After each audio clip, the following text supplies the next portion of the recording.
मैं हूं आपका होस्ट आरजे साहिल जाफर। चलो एक बहुत प्यारा कलाम आप सबकी समातों की नजर, और आप मुझे सुन रहे हैं वॉइस ऑफ वर्ड्स।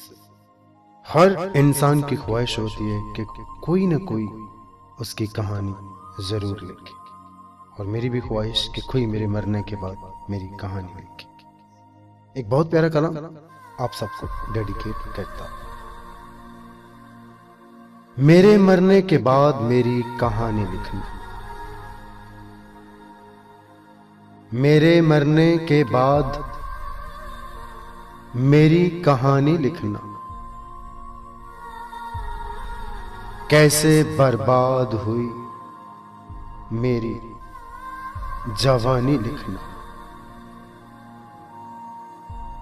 और लिखना कि मेरे होंठ खुशी को तरसे कैसे,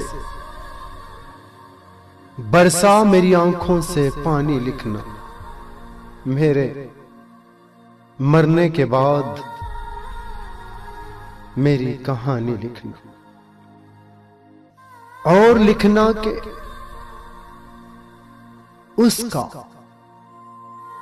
इंतजार तो बहुत था,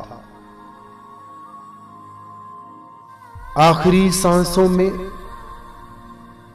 वो हिचकियों की रवानी लिखना, मेरे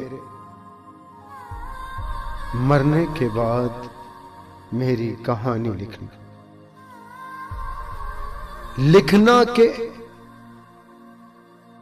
मरते वक्त भी देता था दुआ तुझको,